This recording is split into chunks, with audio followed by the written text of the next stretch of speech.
Welcome to the work of Byron Katie. Our phone number is +31 77 35 44806. Our fax number is +31 77 35 44095. And you can join us on our website at www.thework.org. Okay, sweetheart, let's hear our story. Let's hear the story. My father is 85 and recently was in the hospital for 3 weeks. And then now he's in a nursing home, and I've been spending a lot of time there. Yeah. And it appeared like I wasn't going to come here because of that, but I did, so here I am. I love sitting on the couch one day with a man whose mother was dying, and he just couldn't handle it, so we were just doing the work. It was, turned out for him a good choice, so let's play. I am saddened by my father because his age and diseases have made him so weak, helpless, and confused. He's weak and helpless. Is that true? Well, it appears so. Yeah. Where's your proof? Well, he's lying in a bed, and he basically can't move. Occasionally he can move. He needs to move. He thinks he needs to move. I'm asking you. He needs to move. No, he doesn't. Can you really know that that's true? I don't think he needs to move, no. How does it feel inside of you when you have the thought he needs to move? And so often it's not even your thought. It's his words. Yeah. And it's like your thought. It's like borrowed. So how do you react when you attach to the thought he needs to move and he's not able to? Well, it's frustrating, and I want to do something to help him appear like he can move, at least, help him up somehow. Yeah. Yeah. So would that work? To help him up? It has a little bit, but he still can't move. We still can't move. No. So would that work? No. As far as his movement? I can't make him move, no. That's right, I can't make him move, no. We're all trying. You're all moving for him. Yeah, that's right. You're moving him for him. Yeah. But he still can't move. He still can't move, really. How does it feel when you attach to that thought and he still can't move? Sweetheart, you're not moving. What's your problem? Yeah. Well, I feel sad. I feel really sad for him. I think for him. Okay, so let's go back just a moment. Yeah. You weren't moving. Where's your pain? No, I had no problem with that, no. So he needs to move. Not from your experience. No, not from my experience, no. If you had the thought, I needed to move, and you were tied down, then you'd have a problem, because you're an illusion. Right. How do I know you're not supposed to move? You're not. Mm-hmm. Tell me more. How do you react when you attach to that thought? I want him to move, and he can't. Well, I guess I start coming up with strategies, what's wrong with the situation? How is it that they're doing it wrong in the hospital with the medications, or he's not getting enough sleep, or can we do something, give him some other medication? It's like you move him like this, and then you get medications yeah, we get to move stuff him. And move him, yeah. I mean, he can move his arms. Sometimes he moves, but mostly he just... Well, let's play with the part where he can't. Okay. Okay. Yeah. So when he's doing this, you're very happy. Yeah, that's right. Hooray for him, right? Yeah. Hooray for him. He's making me happy. Yeah, that's right. Yeah. We can all relax now. Yeah, we can all relax now. Can you see a reason to drop the story that he's supposed to have free movement? Yeah. Can you see a reason that it's not stressful to keep the story in his presence? No. Who would you be sitting with your father without that story? Even when he's in the story. I think I'd be more relaxed and more loving, less of an agenda. I wouldn't have an agenda for him. Yeah. So let's dialogue, okay? Mm-hmm. So I'll be peace, a listener, and you be your father in the most pain of wanting to be flexible or strong or movement. Okay. And talk to me. All Give right. me your best shot. All right. I have to get out of here. Where am I? I have to get out of here. I have to go home. I hear you have to get out of here. Can you help me get out of here? Can you get the car? I have to go home. I hear you want to go home. No, I really need to go home. I have to go home now. I hear you have to go home now. I hear that.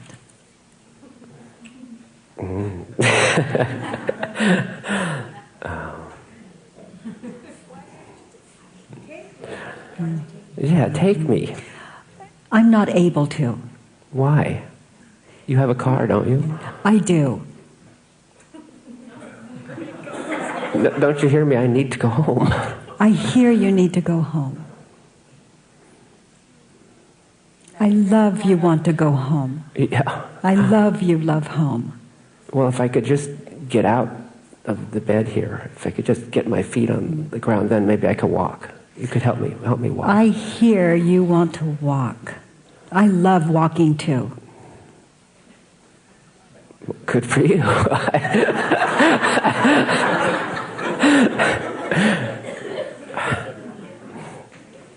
Yeah, it's like that. Yeah. So it's just to stay. All I've done is repeat back the information. Mm-hmm. And it leaves him with him. And there is no one too crazy not to hear themselves if they're listening, if they have an interest in it. And especially if two of you are doing the same thing. Yeah, you didn't argue with me. There's no pain in it. Mm-hmm. I hear you. I love you. I hear you. Mm-hmm. I'm present with you. Mm-hmm. I find myself saying, yes, I want you to go home too, and we can't right now. I mean, that's what, Good. Yeah, that's what I usually say. Yeah. But then I say, and if you do this, this, and this, then maybe we can, and I don't know if that's true. Yeah. Well, you might tell him that part too. That I don't know if it's true. My belief is if you do this, it could help, and I don't know. Yeah. Yeah. Or the doctor says if you do this, it could change. I don't know. Mm-hmm. Yeah. You know, we only want to sit with someone who will tell us the truth we already know. Mm-hmm. That's all. Mm-hmm. Let's turn that around. I am saddened by me because my age and diseases have made me so weak and helpless and confused. And age is nothing more than concepts stacked together to... They're lists of proof that the first one's true. Mm-hmm. I am. We begin to define I. You've forgotten what you are.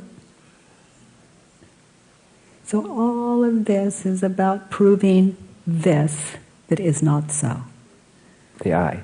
I am man with father in hospital. Mm-hmm. I am man. Is it true? Let's go back to the beginning. You continue to define, to identify as a story. Mm-hmm. And it's okay. It's just not true. Mm-hmm. It's not real. It's concocted. Do you mean it's concocted from the definition of the word man? I mean, I say, I am man. Well, that feels true to me because I know what So the have you definition- asked you? If I'm a man? Uh-huh. Have you asked you? Yeah, I've done the work on that. I'm a man. Is it true? I just come up with yes. Okay. It appears to be. Okay. Okay, I'll go for it. I understand it. Yeah. But who ever told you there was such a thing as men, and where did they get their proof?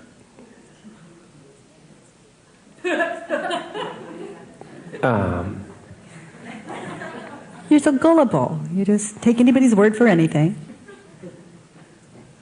Well, I guess they could have told me I was a horse, and I would have believed that. Yeah. Yes. Yeah. Yes. But then I would have said, well, look, there's all those other horses, and they're just like me. Yeah. Yeah, as long as you're that gullible. Yeah. Yeah. Innocent. As long as you are that innocent. I guess I am. I think so. It's very endearing. It's children playing in fantasy. Well, many times I'm in fantasy. Most of the time I'm in fantasy. When I think I'm Try a all man, of the time. okay, all the time. I mean, when you say, what's the reality of it? Are you a man? I would say, yeah. That's the reality. Yeah, that's the story in the dream here. Yeah, in the dream. It gets like an orderly dream where you can handle the nightmare when it comes. And that's the trickery here. You know, it gets the inquiry alive in you enough where you eventually come to see you're not even a man, you know, and grateful for it. But it's, you know, we go into it like it's going to give us a better life or something. The ego buys it, but it swallows itself up eventually.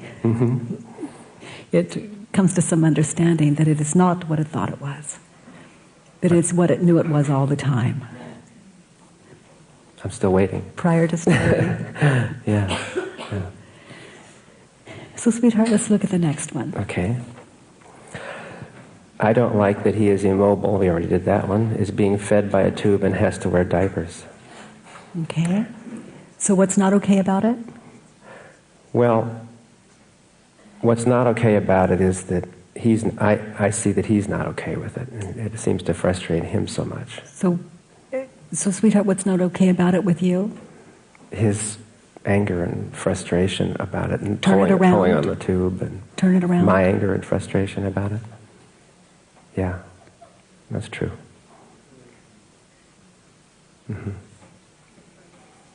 Yeah, for sure. Yeah. If tubes were okay inside of you, you wouldn't see a problem over there. I think it would be okay inside of me. I probably wouldn't be. Okay, let's say that's true. Yeah. It's okay that they're in you. Do you think that Phyllis? that his experience is, you think that he could handle it less than you can? Can you handle it? Yeah, I think. So, do you think maybe he has the same? Yes, except that he keeps trying to pull it out, and you know. And what's not okay about that? He wants it out. Yeah, he wants it out. That's right. And you want it in. That's all that's not okay about it. Yeah. Well, the doctors want it in, and my So mother let the wants it doctors in. put it in. Yeah. But what I'm hearing is you want it in and he wants it out. Yeah. When I'm in the room with him, I'm thinking it's not okay for him to take it out. Yeah. So, you know, get it put back for your sake. You're the one with the problem. Right. Yeah. It's just foreign to me that if I pull something out that anyone would stick it back in. Yeah. I'm sure that's what he thinks. Yeah, someone's playing with a full deck here. Yeah. Well, I think that sometimes.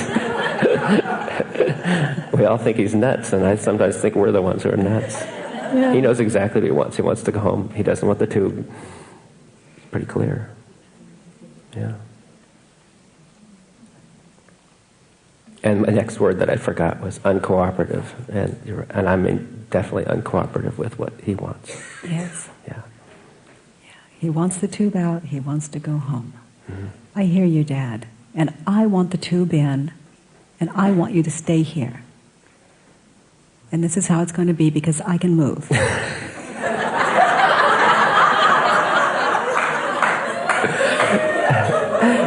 And that's exactly true. Because we can all move, right? Yeah.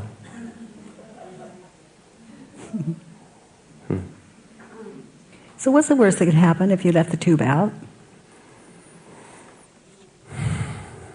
And I'm not saying leave the tube out.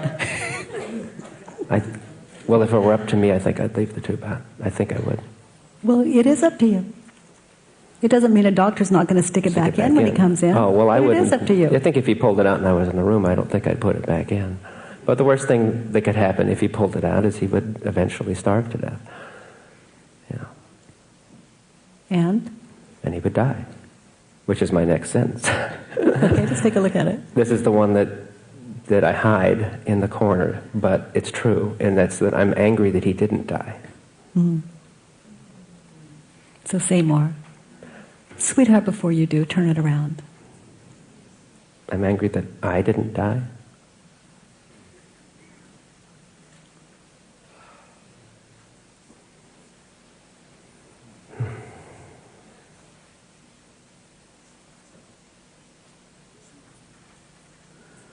I felt that before.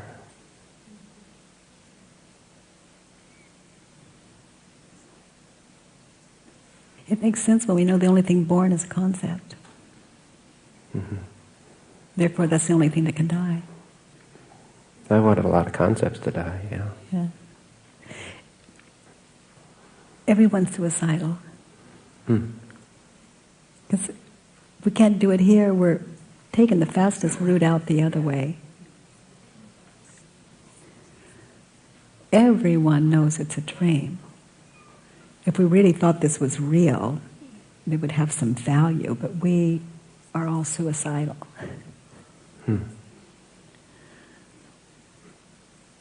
Until we're not. And for me, the suicidal experience, the longing for death, stopped when I knew I was already dead. There was nothing real. I didn't exist.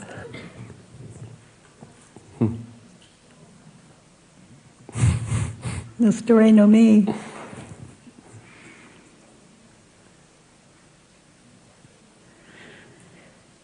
If he died, what is not okay about that?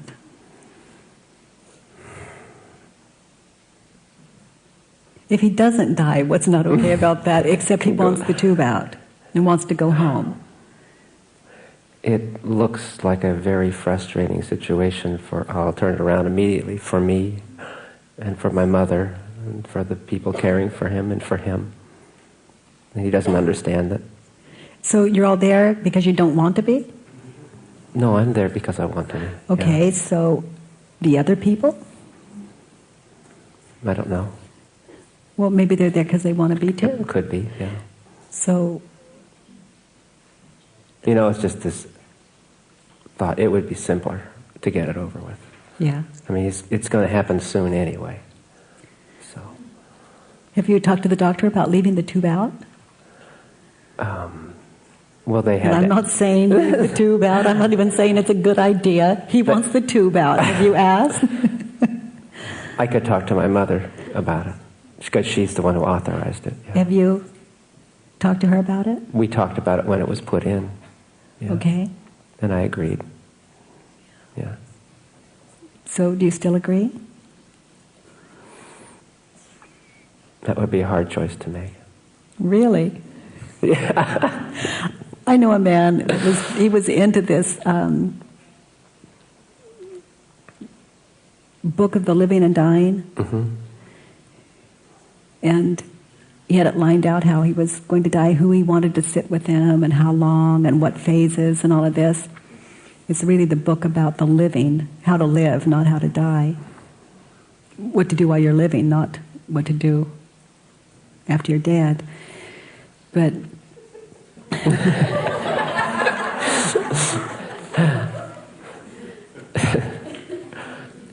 well, it's written by live people, you know, what do you expect? It's a turnaround. That's right. And he was very clear about when it was time to die, and he would call everyone, and they would come in and sit with him. And he didn't die. And then they all went home. And then several days later, he was positive this time it was time. So he called all his friends, and he didn't die. And everyone loves this man, just loves this man. And he kept calling, and finally they're going, oh my God, I've got a life here. When is this guy going to die? That's right. That's right. So, he's like, oh, it's him again. It's true. He's not a sure bet, you know. He's out of here. I need to go on with my life and get something over there. Mm-hmm. So why do you want the tube in? You said it'd be a hard choice. Why do you want the tube in? He wants it out. Why do you want it in? Well, it almost would feel like if I took it out, I'd be killing him. Okay. Because I'm sure he can't eat, and eventually, of course, either am I. He wants it out. Yeah. And if you wanted it out, which you do, I heard that twice from you. I want it out too. Yeah. Okay. And he died, you'd be murdering him. Is that true? There's your mother behind it. There's the doctors behind it.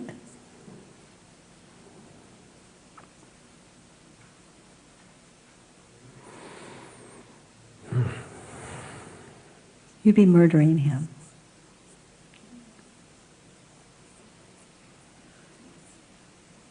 It's It could be. I don't know. I'm just asking. yeah. I'd be murdering him. You want the tube out? You know, this doesn't mean we're going to pull the tube out and kill the guy. It's like, do you want the tube out? Yes. You want him to die? Yes. You know? But to speak it is just outrageous. But to speak it doesn't mean we're going to pull the tube out. It has nothing to do with it. The truth and the reality don't match. What I say is reality is always kinder. You know? And we get to see what that is. But inside of you. I think it would be kinder to take it out. So you may want to share that with your mother. Mm-hmm. Without a motive. Without telling her like you really want her to keep it in or take it out. I took a look at myself, Mom, and what I found inside of me is I want it out. I also had the thought it would be kinder, and I respect wherever you go with this. Yeah. I am not one to mess around with. If my husband or my children were in the hospital and they said they wanted the tube out, I'd say, oh, okay, I hear you. And then it would be up to a doctor to determine. Mm-hmm. And I watch their play. But I love my husband, I love my children, I hear them. And if I stick the tube back in, it's because I selfishly want them there, whether they like it or not. They are no consideration of mine. I have no caring for their thoughts or feelings. Yeah. Well, I think that's what's been hard for me. Yeah, I think so, honey. Yeah. You hear him. You're honoring it inside of him. And yeah, because when I've done the work, when I'm there, I just think, well, what's he saying? That's pretty clear. Who's confused here? You know? And it was my mother's decision, but we did support that. You know, so. Yeah, so you may want to support her instead, just by giving her what you were finding. Mm-hmm. And just respect her decision. Have you asked him whether he wants a tube out? I don't need to. He wants it out. I mean, not just the tube out, but the question of whether he wishes to live. I don't think he understands that. I see. But I could He may ask. have no concept of death whatsoever. He may be beyond that. I want to go home is a matter of interpretation. Yeah. Well, that's what There's only one home. Mm-hmm. I had a question also with, why is it that you don't want to take him home? I do. My mother doesn't want him to come home. Okay. Because he needs so much care. He needs round-the-clock nursing care. And they say physical therapy, and it takes 2 people to turn him, and so on. Because my mother died of cancer, and we brought her home, and I can't know if it's true, but my experience was that something completely relaxed in her to be in the home environment. And then she got very ill, and then she had to go back to the hospital. But for me, it was important for me to see her in a familiar environment in which I imagine some peace came to her. I would like that, yeah. Thank you. It's interesting, isn't it? It's if I want to take my father home to experience what you have spoken, and my mother does not want that, that's where I go with it. Just tell her, I want to take him home, Mother. I want you to know that. He wants to go home. I hear him. I want to do that. And I respect your decision. But just to keep honoring your truth, honey. And that's my next sentence, without too. negating hers. Which Let's hear is, it. I want my mother to make it possible for him to come home. Okay. So, is that true? Is that really true? This is another one. Is that really true? Do you really want that? I don't know. Yeah. Could be worse. I don't know. So, how do you react when you react to that thought? Separate from her, that if she's doing it wrong somehow. Yeah. That's very painful. It's a choice. It's like he wants it, she doesn't want it. Choose one, Yeah, so kick back and watch him play, darling. Yeah. You just keep saying what you need to hear. Yeah. Yeah. Because I don't know that if he came home, it would be so bad he'd have to go right back, and then it would be worse. So I don't know. We just don't know anything. No, I don't. And that's pretty much my condition these One days. thing you seem to have that's really interesting is you're honoring your mother and your father's relationship together. Yeah. They're very sweet together, even now. Yeah. So, who would you be without that story? That I want my mother to make it possible for him to have home care. Who would you be in your mother's presence without that story? More supportive. Yeah. Feel it. More substantial, yeah.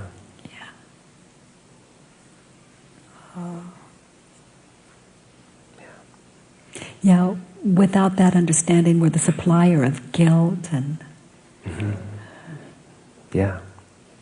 attack. So, sweetheart, let's turn it around. I want me to make it possible for me to have home care.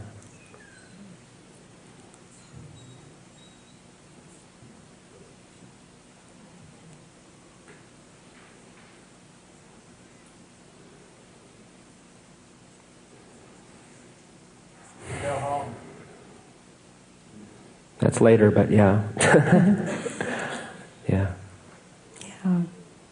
After one of those times there with the family, just to have a little home care and sit and give you some clarity. I think that's what coming here was for me. Guidance? I want my mother to make it possible for him to have home care.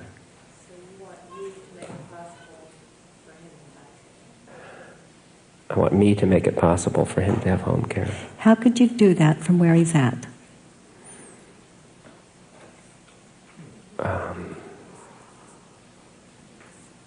You're probably already doing it, sweetheart. Yeah, I've tried. I mean, it's to try to get him stronger so that he can, That's what I thought. But really it's where I go with that is, well, convince my mother. But then I'm back in that same thing again, Yeah, there's so many ways to go with it. My thought was just to bring him something from home. Mm-hmm, I've done that. Yeah, you are doing it. Yeah. I don't know. I just love hospital beds. Yeah, it looks comfortable, yeah.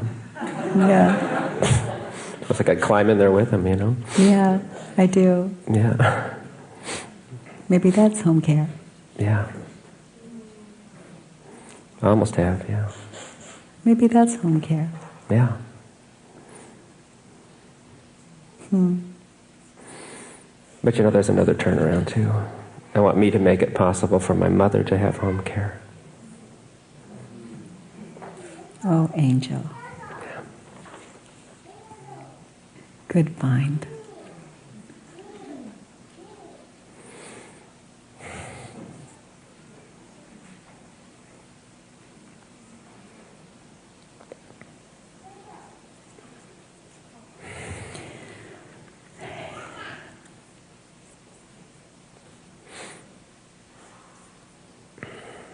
I try. Yeah. When you attach to some of these concepts, you have to attack her. And the opposite of that would be home care. So the clearer you get, the less attack comes forward. Because we attack from that core that's undiscovered. Yeah, I heard that when you said that. Good. Yeah. So the more discovery you make here, how can attack come out when that's not the core? But I love that core remains until it's seen. It's the sweetest thing. It's like Fort Knox or some diamond mine or something, Mm-hmm. Yeah. It's waiting to be tapped into. Yeah. Let's look at the next one. I don't want my father to have to end his life in a nursing home. Is that true? No, it's not true. Doesn't matter to me. So Really. turn it around. I don't want me to have to end my life in a nursing home. Is that true? I'd prefer not. Yeah, but... Is that true? I guess it doesn't matter. There's so many things around for I don't want a nursing home. Can you really know that? Some of the people look pretty happy there, actually. Yeah. I'm willing. I'm willing to... I'm willing to have my father, should I do that, or myself? Put you in there, because when it's okay with you, you know it's okay with him. I'm willing to end my life in a nursing home. I look forward to. I look forward to ending my life in a nursing home. Yeah. You may write a little note. As long as I'm of sound mind, just don't forget this. When I want the tube out, leave the tube out. Leave the tube out. Yeah. And then watch you change your mind. Yeah. Give me the tube. Give me the tube. And even if I don't need to, give me a couple of weeks in the nursing home. Yeah. Yeah. So dear.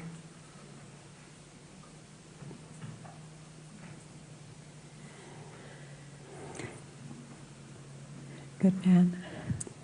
Thank you. Family, let's get feedback. You know, I have an expression that says, love kills. It's as deadly, our concept of what love is as deadly as any enemy you'd ever meet. And let's play with it a moment. They bring me flowers I'm allergic to. I could go on and on and on with the list. It's like love kills. Play with it and see what you see. But it's a balance.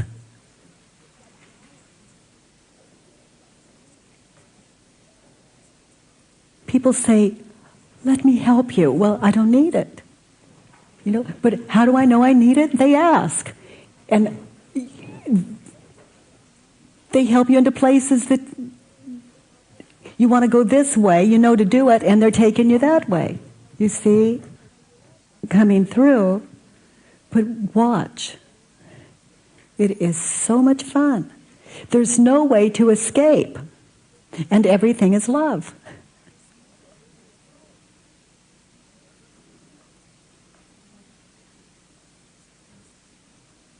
Just no doer here.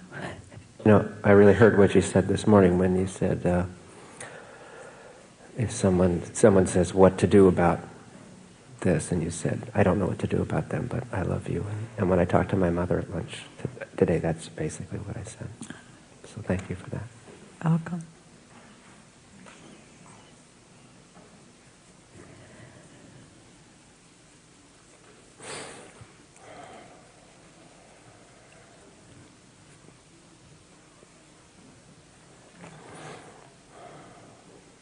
When my mother was dying, she kept saying she wanted to go home. And I told her she could go home because I knew it was the metaphor.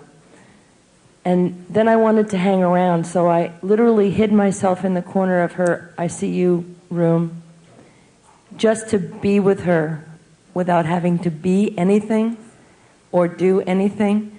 And I literally was hiding on the floor in the corner. And she died the next day, and it was like all she had left. And she kept saying, Claudia, go home. And I felt rejected. And I felt like she didn't need me, or that I was no good, or that, blah, blah, blah, blah, blah. You guys know this story. Fill in the blanks. And just what you did, the work. She gave me a gift, and she said, Claudia, go home. That I'm okay, I'm dying, it's passing. And now I'm making up more stories, but she just said, Claudia, and she was so out of it with morphine. She could hardly say anything, and yet she went, Claudia, go home. And for all these years, I felt it was a push away instead of a gift. Thank you. Yeah, interpretation. I love you, go home. This is simple. I'm doing this thing here. Go on home, run on home now. Yeah. But we hear the gift, the love, go home. And we think rejection, interpretation. Yeah. My sweet friend, Corinne, are you here? Is she here? It's okay if I share what we talked about? My sweet friend Corinne, we have this amazing times together, and she told me that she was the one that came to my room that night that I was sharing about, and I loved it. That was my experience. But what it brought for her when I shared it was her father says, anytime you enter a room, what was it? The peace is gone.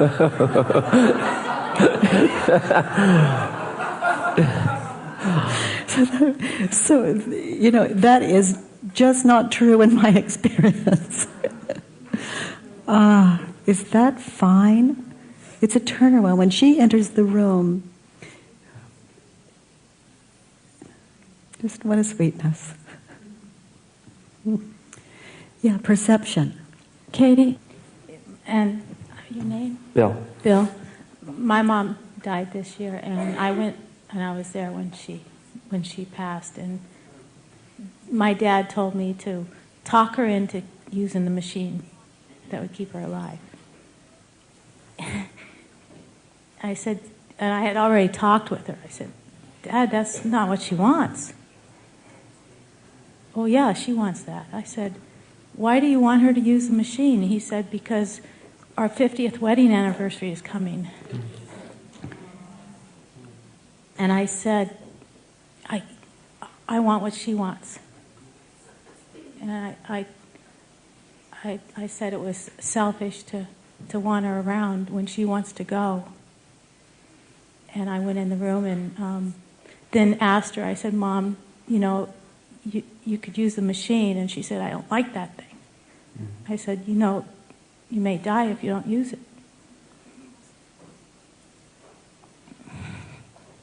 She says, I know. But she was real adamant about it. She wanted to go, and she was ready to go. And she didn't want to use any devices. And so it was easy, to know what she wanted and to honor that. And so, we did that. It was beautiful, it's just wanting what she wants. Yeah, thank you. Bill, your work was to me beautiful, and thank you. And you were beautiful in doing it. Reminded of my mother's passing. She was a vibrant woman, had a stroke, couldn't speak or communicate in any way, had the food tube in. We were asked about extraordinary measures to keep her alive. It was a real rough time. And then they came out and told us, by the way, we've examined her and she has cancer that's metastasized and spread through her body, so the plan for her would be, if she gets well enough, she can take her home, keep her in diapers, and bring her back once a week for surgery.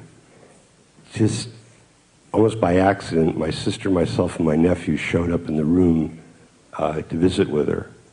And we asked her, knowing she could hear us full well, that if she wanted to fight, we were there to support her 100%. If she wanted to go, we weren't going to deprive her of that option either. And all I can say is thank God, for my sake, that there is a method that somebody can leave the body when the body no longer serves them. And she went home. So I'm going through what you're going through, real similar in this time frame. Only it's my mom. And it looks a little different because she doesn't have any fight in her. She doesn't pull the tube out. And I'm the one who is trying to get her live foods down that tube, vitamins and other things. And my dad is panicked and petrified, but doesn't believe in live foods and vitamins. And so there's just all these battles that are going on between my dad and I, between my mom and I, because I think she's really ready to go. And that's what I saw through your piece, that I haven't even given her that option. I've just kept saying she's too depressed, this food is depressing her more, she doesn't, she's not really articulating what's really going on, she's in denial, all this kind of stuff, and I think she's ready. So thank you. Yeah. Listener, good. You can ask and listen. Yeah. My mom passed away about 5 years ago, and she willed herself to go. She wanted to go, and she starved. She was in the house, and she basically stopped eating, and we let her stop eat. And it was very challenging. But the day she passed away, or the night she passed away, my dad came into my room the next morning, and he's like, I think she's passed on, I think she's passed on. So I went down there, and I looked at her, and she had the most peaceful, I'd never ever seen her so peaceful, her face, and I touched her eyelid, and it was like solid, so she was gone. And my dad was frantic. He's like, oh my God, and I said, Dad, just sit down and pray, just sit down and pray. And I sat there, and all of a sudden this overwhelming peace just came over me, and I felt her energy, and that just totally healed it. It was like I didn't go through any of the drama. I felt so happy for her because she was happy. She had let go of that pain, it was just like this thing that was hanging on to her spirit, and she was free. I was like elated. Phenomenal. No doubt. Yeah. Thank you. Well, I spend time with a 95-year-old lady 3 times a week, and she's so beautiful, and she goes and does everything on her own. And one day she fell, and I wasn't there, and I thought, oh my God, if I'm there and she's falling and she's breaking her hip, and that's going to be the end of it. So I talked to her a couple of days later. When I got there, she already forgot it all. She's just so much in the moment. And I said, well, you remember you're going to turn the light on when I'm here in the night when you get up, right? And she looked at me and she said, well, why? And I did the work, and I found out that I'm so wanting her to be around. And I just saw that the attachment to this physical form is just another story. And when I got to the end of it, I really saw that she's never going to leave. Who she really is me, and I'm her, and she's always going to be with me. So, I guess... Right here, which is the only place she's ever been. Yes. Yeah. When it's understood, we call this the heart. Yes.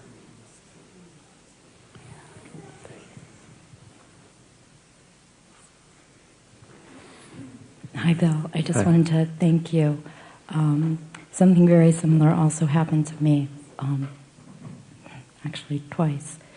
When I was a little girl, I was very ill, and they had my hands tied, so I had tubes in me, and I would beg my father to untie them, and he would. And then when he had a tube in him, he begged me to untie it. You get in a lot of trouble when you're pulling out a tube, because I helped him pull it out. And he said, "God damn, that hurt." And he lived 5 more years. But thank you. Thank you. God damn the doctor.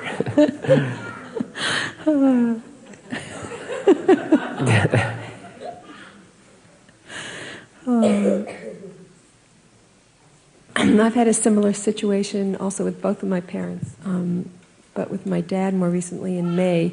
He had spent his 85th birthday in the emergency room, and after which he was incapacitated in the hospital for 3 weeks, and he had totally freaked out and ended up in a Ford in care. He's in Florida.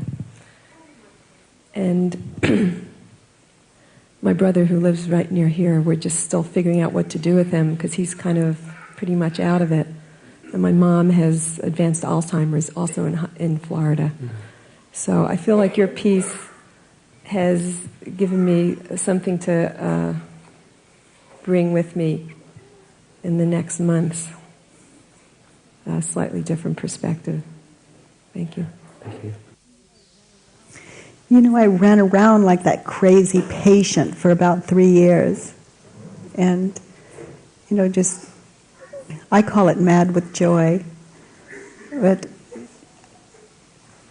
I don't know, if it weren't for Paul, they would have locked me up. He said it felt, one day he gave it up, he said it felt like just living in front of me as a football player, blocking everyone from touching me, because I was like a woman with no mind. And it didn't feel that way to me. Not at all. We just can't know another. When he gave it up, he says, "There's nothing I can do about it." And I still, you know, and I don't care where I do it. No one does. You know, it's from where we are. Just, can you lie in that bed with those tubes? You know, that's the only question. And if you can't, then you're going to project that they can't. But if you really sit with it, if it's been done by anyone, like your father is there in that condition with the tubes sometimes in and sometimes out, but in that condition, and that's how you know you can do it. Yeah. So because of him, you know you can do it. Yeah. And there are 2 ways of doing it. Right. One's in peace and one's at war. Okay, sweetie, let's play. Let's go inside. Okay. Just take a deep breath and begin to read. I'm disappointed at my son, Jerry, because he's wasting his life by not being serious about his education. He's wasting his life. Can you really know that that's true? Well, obviously not, but... So if he is not educated, he doesn't have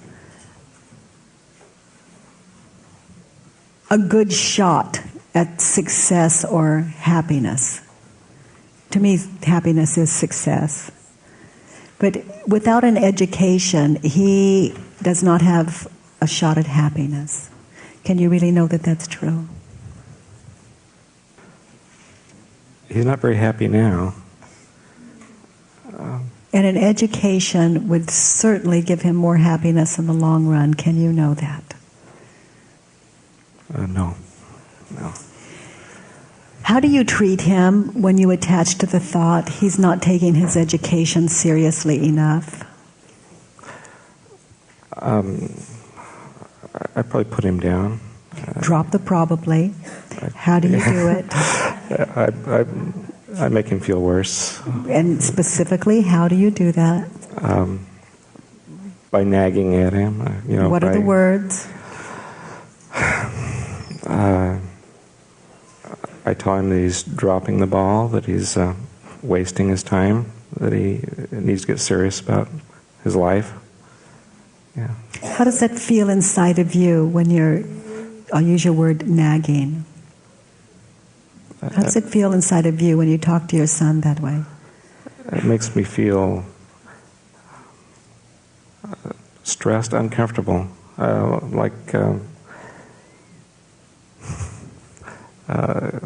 like maybe I'm letting him down somehow. So, can you see a reason to drop the story? And I'm not asking you to drop it. He's not taking his education seriously enough. Oh, sure. It doesn't seem to help. Yeah, So it doesn't make him any more serious. no. So, it seems like you're the only one losing out here. How does it feel when someone nags you? I just turn it off. Can you see a reason that is not stressful to keep the story? I want him to take his education more seriously. That is not stressful.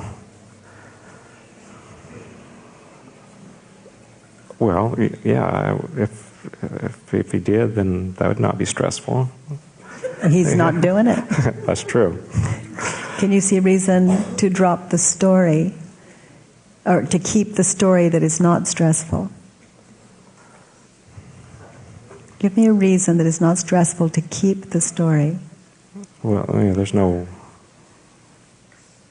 reason it's not stressful. Okay. So, who or what would you be without that story in the presence of your son?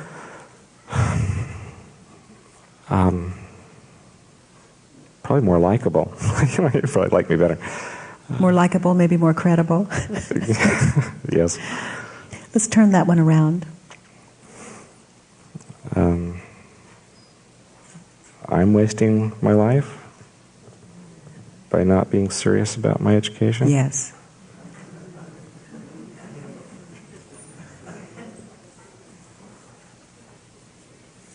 The education of unconditional love, which serves you. I get that. Okay. I love that. I love that. I love that. My education, what is valued, what is valuable. I just don't expect my children to be interested in my interest of this education. You know, this is mine, theirs is theirs, and we're all in the right school. The curriculum it's the one that'll get us there the fastest. Wherever it is we're going. Let's look at the next one. I want Jerry to buckle down, get a degree, move into a career that will support him so he doesn't have to keep hitting me up for money. There we go. Yeah. That's one. Get an education so I can keep my money. That's right. We can borrow some from him. Exactly, in our old age. They'll be there for us. But with no education, that's very frightening from here. If my children aren't educated, if they don't have good jobs, when I really need them to be there for me, they won't be any help. There goes my security. So, sweetheart, how do you treat him when you attach to this thought? That he should be there for me? Or no, They should buckle down and get he should buckle down, and he's not. He's not. How do you treat him when you see him not buckling down and you attach to that thought? With a little exasperation, frustration. Does that feel like love to you?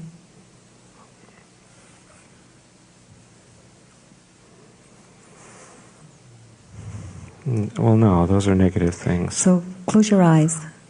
Picture your son as you attach to the thought, he should buckle down. Now look at you nagging him. Look at his face. Can you see it? Now look at him, same picture. Look at him without your story. Okay. Which do you prefer? With or without the story? He's stronger without the story. He's stronger without the story. Turn it around. I'm stronger without the story. Yeah, and he's going to reflect that back. He is you. This is the school. Let's turn that around. What you wrote. I need to buckle down, get a degree, move into a career that will support me so I don't have to keep hitting him up for money. Yes. Keep hitting him up for my security. My security. So read it like that again, the same way. I want me to buckle down, get a degree. Yes, and the degree is to quit nagging my son for my sake, or at least to...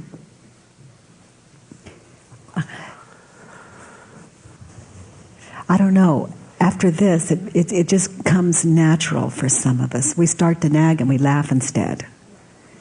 Because that reversal takes hold of us. I need to knuckle down. You know, I haven't knuckled down. The way that I know that you can do this is you expect him to. That shows me who and what you are. It's not for him to knuckle down. You have the capacity to, because this is coming from you. It's like being psychic. It's telling you who and what you are. Let's look at the next one. What is it they shouldn't do? Jerry shouldn't piss away his opportunities. He has so much potential, it's being wasted. He has much more potential. Okay, his potential is being wasted. Can you really know that that's true? No, I can't know that it's being wasted, but seems to be lagging behind. Behind whose schedule? Who needs God when he has you for a timetable? Yes. Yes. So you know more about time, more about potential. Can you really know that that's true? No. How do you react when you attach to this thought that you've written? He's not... He has wasting his potential? Yes. Then I feel fear. I feel... wasting your potential? Maybe, yeah. When I'm in fear, there's no potential in it. It's all consuming. Blind and deaf. My education stops. Okay. Who would you be without this story? Well, I wouldn't be worried about him, and I wouldn't be worried about his future. That's a good thing. Whose job is it? Whose job is your future? What a silly question. My job is my future. Yeah, whose job is his? Well, I'm his father. So your job is your business, and his job is your business. How does it feel when you mentally go into his business? Well, it doesn't feel very good. No. Okay. It feels... This is like one of the acid tests for the work. I have 3 children. And when I think they're not living up to their potential, I'm not living up to my potential. When I think they should get an education, I'm insane. I need to stick with my education. If I think they need to pay their rent, I need to pay mine. Oh my. And they can't ask me ever for any more money than it's just not ever a problem, because I can say yes or no honestly. I can say, no, I can't give you the money because I'm too frightened for my own security. We really start getting honest. We sacrifice our children all the way. Our welfare we put above theirs. I even wanted them to be healthy so they'd be there for me. It's a part of it that I discovered. I didn't want them to die or be sick because it interfered with my well-being. I mean, I can't even get sick unless it has something to do with me. Don't get sick, you're messing with my peace. Get an education, I'm not going to be at peace until you get your education. Can you see how that's the long way to peace? I'll be peaceful after they're secure. That works into number 4. Good. So let's turn this one around and move to it. I shouldn't piss away my opportunities. I have so much potential that is being wasted. There's another turnaround. Read it that way again. Let me see if I hear it. I shouldn't piss away my opportunities. I have so much potential that is being wasted. Okay, I shouldn't piss away his opportunities to see me for what I really am. Oh. My potential's being wasted. Yeah. I'm so busy being father that... Did we forget to be father? Yeah. Yeah. Mother for me is unconditional love. I don't know, I can sit with my brother when he's so suicidal and near death, and he says, I'm not making it, I'm not going to make it. And I can just sit there and hold his hand and say, sweetheart, you could be right. Gosh, that was several years ago, and he's up. We just want to know the truth. It's true now. It feels like. Ever changing. Will o' the wisp. The only thing that remains is I love you. That's the only thing stable. And for me, it's all stability. I can say yes, no. Yes, yes, no. When questions are asked, because it's always now. When I've been in school. Did someone have a comment? There was another turnaround, the piss away the opportunity to see him for what he is. Yeah, that's maybe true. Yeah. That I'm not seeing him for what he is. Yeah, you're seeing him for... Well, actually, I do see him as being better than he is even, But where he is not that terrible. Good.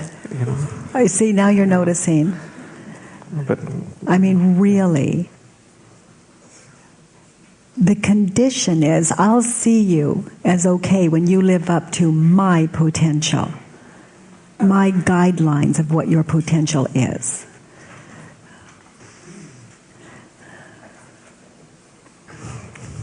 Oh, honey. I don't, I'm afraid to read number 4.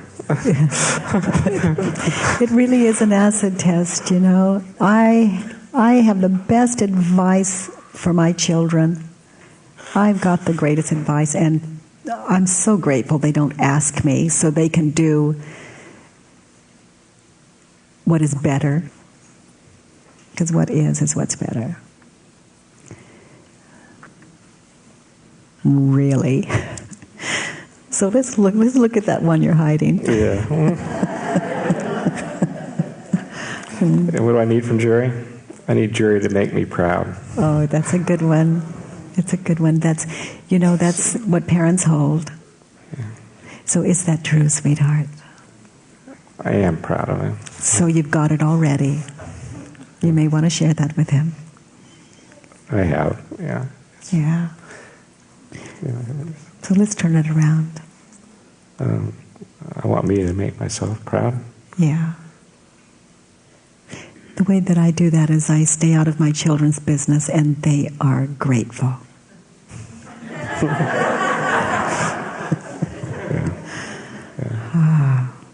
And so am I. So am I, and that's the point. It's just a bonus side effect that they're grateful to. And if they ever scream, "Mom, why didn't you save me?" I could say, "Sweetheart, you didn't ask." And I won't tell them the part about if they did, I couldn't.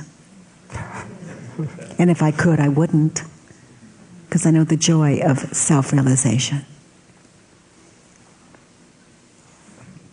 Let's look at the next. Jerry is lazy, not very motivated, and doesn't complete what he starts. Is that true?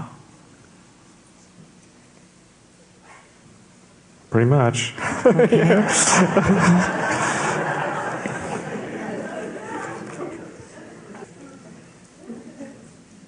See what's truer. He doesn't complete what he starts sometimes. He's lazy sometimes. What is truer?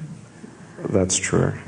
He is lazy sometimes, and he's sometimes not motivated, and he sometimes doesn't complete what he starts. Yeah. And he sometimes does. Yeah.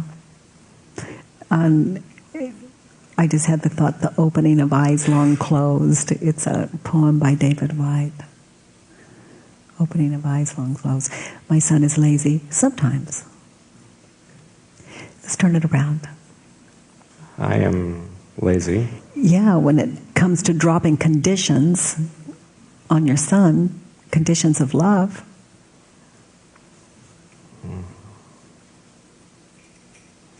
I'm not very motivated.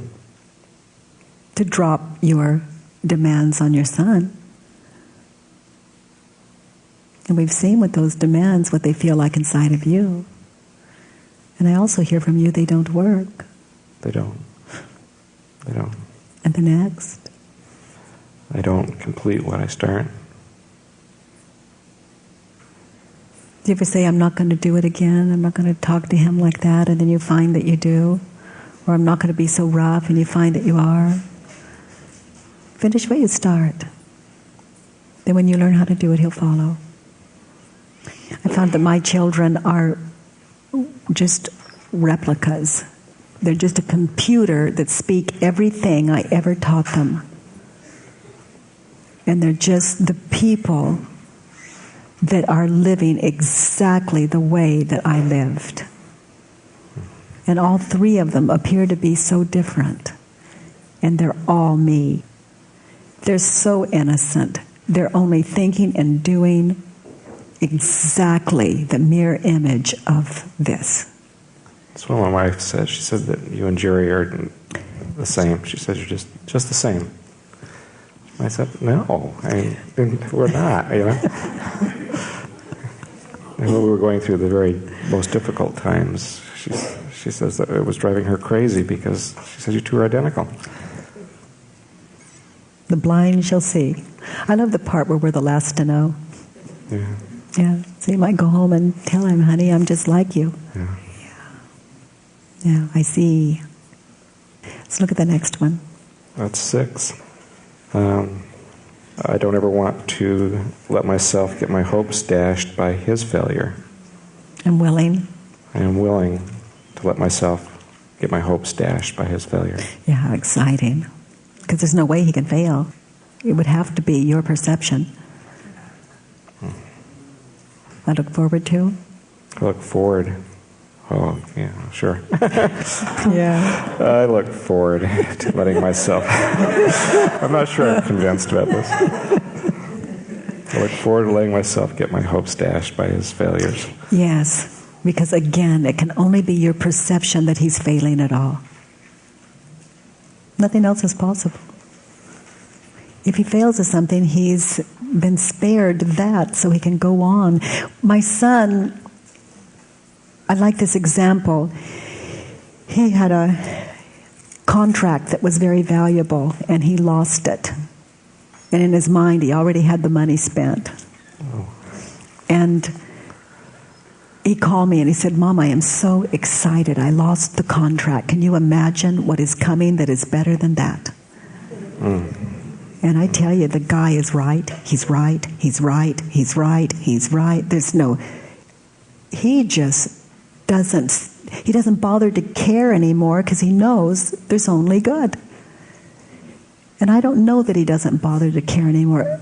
I just watch him and I hear what he says. It's much fun. But he's taken on like a computer in so many areas. His mother, again. Because I know there's only good, it's just natural for him to not let go of anything else. It's just a natural thing that there's only good for him. We're computers, that no new thoughts, all recycled. Who would you be without the story in the presence of your son? So if I really believed that there was only good, well, show me something terrible that has ever happened. To my son? To anything. To you. Because to your son would just be your perception again. That would be the terrible thing that happened, your perception. Tell me the worst thing that's ever happened to you. I got burned. Well, show me something terrible. I hurt. It hurt, and how long did it last? Months. How many months? A year, 2 years? It was probably 6 months. Okay, 6 months. And do you play the fire in your mind? Do you play the burn in your mind? Sometimes. Do you play the situation? Sometimes. Okay. And how long ago was the burn? 10 years. Okay. So what is more painful, playing it over and over and over? Or where's the most mercy? 6 months or 10 years? Well, obviously the 6 months saying that. It's the most mercy. That's gone. Yes. That's gone. It always is. This work is so strange. When you feel pain, I'm going to try to tell this, but and for example, if I had the thought, this hurts, or I feel the pain, it's already gone because it's always the story of a past, and it's always healing. It's always better. It's a reversal. Instead of the pain coming, it's always going. But in a way that is present.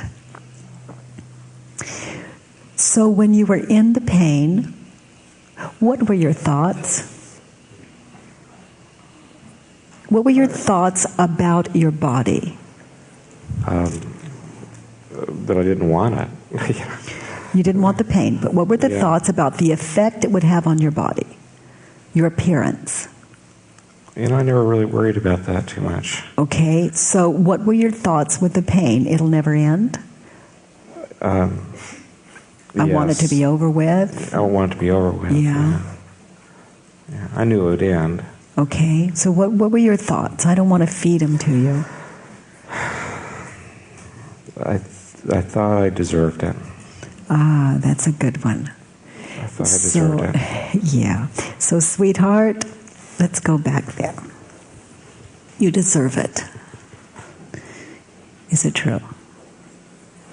Can you really know that that's true? No. How does it feel? Were you in a hospital?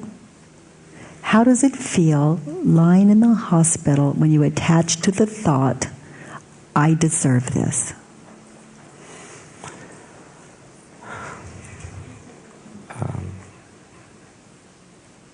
It felt, it felt worse. It felt worse. Yes, sweetheart. I love that you found that. I love that you give you mercy. Who would you be in that hospital? So go there without the story, I deserve it. Well, it'd still be in pain, but it would have been just the pain, not the pain. Yeah, not pain on pain. Yes. Yeah. So it would be this part and not this part too. So what does your body do when you attach to the thought in that hospital, I deserve it? Describe it. Oh, it feels cramped. Okay, do you think that cuts down the blood flow and everything that goes to the injury? How do you think you would heal faster? But it does. I hadn't thought of it that way. I bet it does. Healing is like that, and disease is like that. It's possible to lie in a hospital bed in a lot of pain and not have a problem. I can tell you that. It's possible to lie in a hospital bed in a lot of pain and love it. Not as a masochist, but as one that understands. A lover of what is.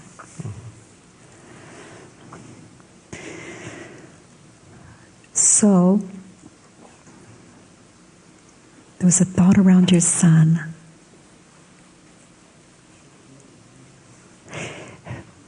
Whatever his path is, if you have the capacity to find where your pain is, which you obviously do, so does he.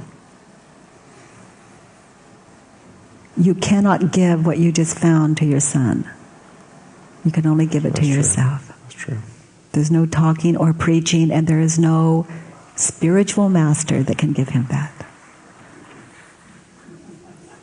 You give it to you. He gives it to him, or you just don't get it. Good, sweetheart. I look forward to our friendship. Let's get some feedback for wonderful you. Okay, thank you. Nice clean piece, huh? For those of you new to the work, his paper is just written cleanly, short, clean sentences. Nothing complicated.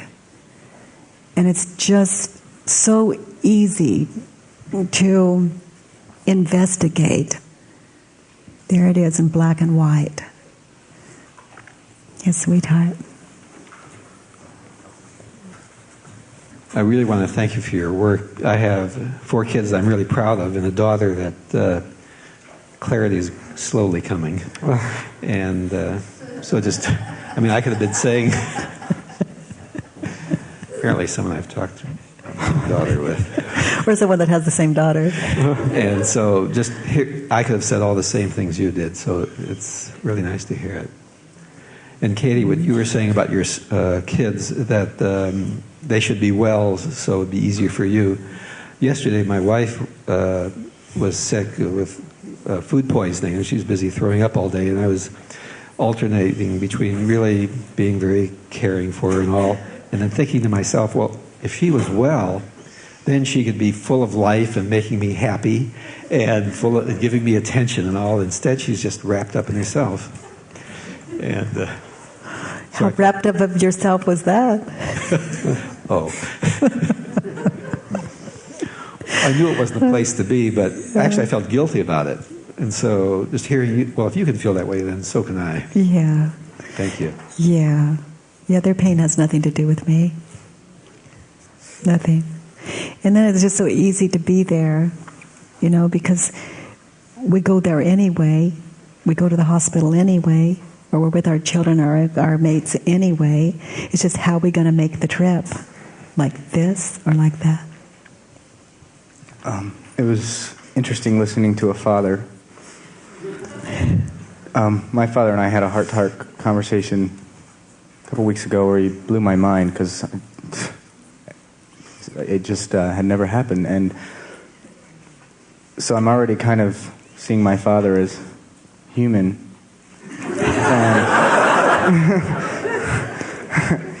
And listening to you talk, I'm just, wow, he didn't know. I didn't know. He didn't know. We didn't know. You know, none of us knew, and it was all perfect. And not knowing, all of it was just perfect. And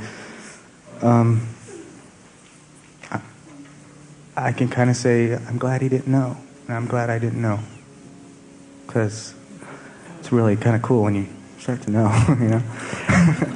So, that's it. Thank you for that opportunity to see my own father in a little bit more sweet way. So You've just touched a really valuable thing. There are no adults and there are no children. There's no one older, there's no one younger. There are only concepts. And we don't know. No one's old, no one's young. Innocence. You've seen your father as innocent, like an innocent child. He just didn't know. It's not time. Do you know? It's dawning.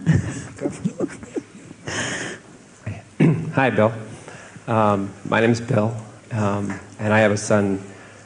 I could have written that exact paper about my son. His not Jerry, it's Jason, but exactly the same. The thing about hitting up for money in school, and the whole thing. So I'm going to say what I hate to hear, which is, thank you for doing my work. Bill, when I was young, I heard I wasn't living up to my potential, that I wasn't finishing things that I started. And when I was about 24 or 25, I thought I really have to do something. Worked my way through college, worked my way through law school, started my own law practice. And then one day I just asked my mother, I said, "Are you proud of me?" And she said, "I always thought you would have been happier as a forest ranger."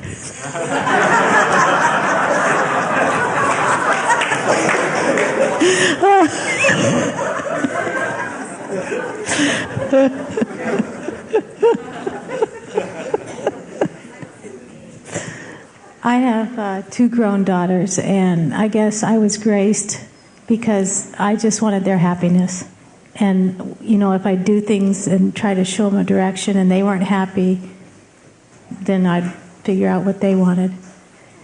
And it was good, and they're great and successful and beautiful people. I have a 15-year-old, and I go around with this thing with him. And I've taught him a little bit about the work. And it's just great. I feel really blessed to have. I have a 15-year-old son and a 12-year-old daughter.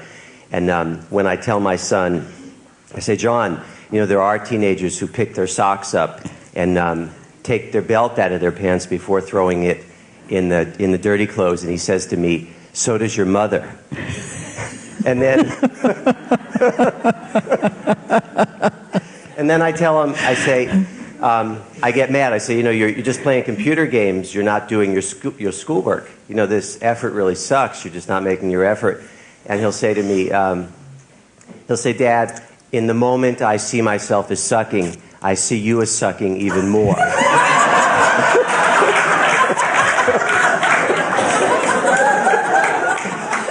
And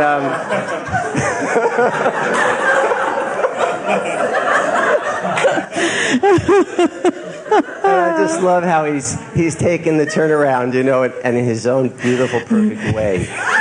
You know, he's my father, he's my teacher, and of course it makes me laugh, and there's just a lot of love in it, and I just feel like there's a lot of grace. There's a lot of grace there. Oh, I love that. It's like I invited my husband and children to judge me with all of their heart because, you know, I really needed a lot of help, and obviously you do too.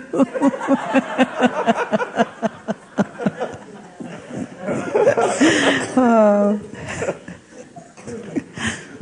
My son that just visited me for the first time in 19 years for Christmas, his father and his father and his father and his father were all Navy pilots. So my son was supposed to be a Navy pilot, but he wanted to have a long ponytail and play in a band. So they've always hated him for his ponytail. Is your son here? He just went back. He lives in Seattle. He's just been here till 2 days ago. And he's had this ponytail for like 10 years, which every time his father or his grandfather sees him, it's just like, can't somebody get rid of Brian's ponytail? And then we started Brian through college, the same school that his father went through to learn to do financial management. And Brian dropped out. 7 years, no school. Middle of the night, one night, Brian's watching ITT technical ad, and he says, computers will probably be a thing of the future. Puts himself through ITT, doesn't tell his dad or me. Now has a job in Seattle, that very competitive computer market, as a LAN/WAN specialist, and they keep hiring them away. My son now makes more money than his father, who also lives in Seattle. And they always kept saying he kept starting things and not doing it. His band that he actually played in is actually making money on the weekends. And his dad's now retired military and decided to grow a ponytail and be an artist. So we all do all of it. We just don't do it at the same time. So hang on, honey.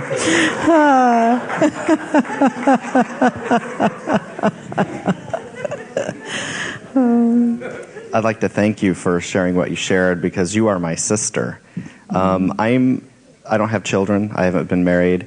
And I have a nephew and 2 nieces who I lived with their family, watched them growing up. And so in a way, I kind of felt like the surrogate father or mother, but not really. It's, I see the generation gap going on between my sister, who I grew up with, and then my nephew, who's now 13. And I don't feel a generation gap, but my sister talks to me about things that my dad would talk to me about. And then Sean talks to me, the nephew, about how I used to talk to my father. So I'm in this non-generational position, and it's really fun to see it. And just before I came down here, my sister calls me and says, what am I going to do with Sean? It's really awful. The Ritalин's not working. It's the total 90s family thing going on, and he's got all this rage, and we know he's really bright, but he got straight Fs, and what do I do? So she's asking me for advice and everything, and I would so much love to do the inquiry on her, but I really just went inside and I said, Susan, there is nothing to do. Just love him. There is nothing you can do. And of course that wasn't good enough, so she went around to these other things, but and then the really interesting thing is how you were burned. I don't know how old you were when that happened, but my sister has an ailment. She has cerebral palsy. And I have always felt that the doting mother that she is on her children is to make them better than she is. It's because somehow she believes that she wasn't a success because she has this ailment, she has this birth defect. And we were all happy when she had children. Oh, good, Susan was able to get over that. She has children. Now she's got to make them even better than she was, or more successful. And I see, this goings on, and it's really taught me that, if and when I do have children, that it's not about making people better than you are or putting all of that onto your children. It's just what is. It's just absolutely over and over again I keep learning that. And, she keeps coming to me for advice and for answers and all that, and I have nothing to give. I have I get worried about Sean also, but I know that that's just his business. If he's a failure, if we perceive it as Fs, that's okay. And I just love being in the middle of it all. So. I had 2 thoughts. One was, you do have a child, it's you. Yeah. And you are your children. And the other was, to suggest, for example, for my children, just to love people, the thought was, I love you. The child is the next generation from thought. Who are you talking to? Yourself on the phone. So I don't know about him. I only know I love you. And then that's connected, and then it goes out. From you on and on and on. The one in front of me, that's the one. And yes, those two thoughts.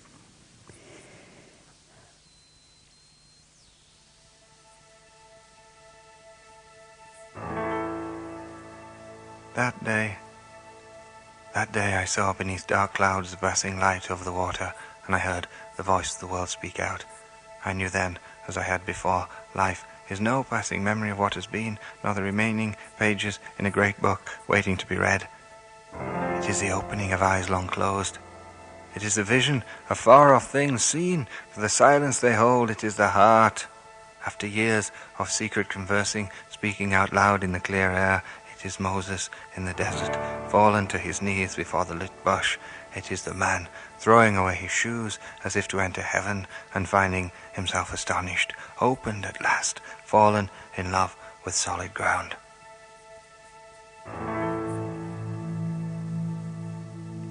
That day I saw beneath dark clouds the passing light over the water, and I heard the voice of the world speak out. I knew then, as I had before, life is no passing memory of what has been, nor the remaining pages in a great book waiting to be read. It is the opening of eyes long closed. It is the vision of far-off things seen, for the silence they hold. It is the heart. After years of secret conversing, speaking out loud in the clear air, it is Moses in the desert, fallen to his knees before the lit bush. It is the man throwing away his shoes as if to enter heaven, and finding himself astonished, opened at last, fallen in love with solid ground. It is the man throwing away his shoes as if to enter heaven, and finding himself astonished, opened at last, fallen in love with solid ground, fallen in love with solid ground, with solid ground.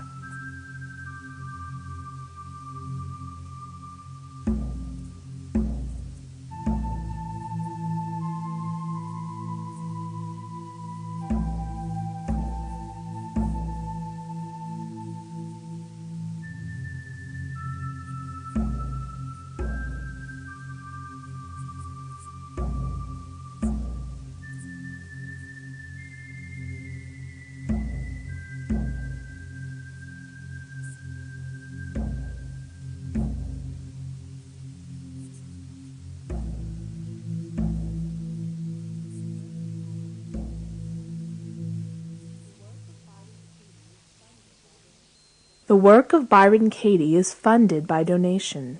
For information about speaking engagements, workshops, books, audio, or videotapes, call, email, or write to Euro Center for the Work, P.O. Box 465 5900 A.L., Venlo, the Netherlands. Our phone number is +31 77 3544806. Our fax number is +31 77 3544095. Our email is euro@thework.org. Our website is www.thework.org. You are welcome to copy, distribute, and quote these tapes as long as it is not for commercial use.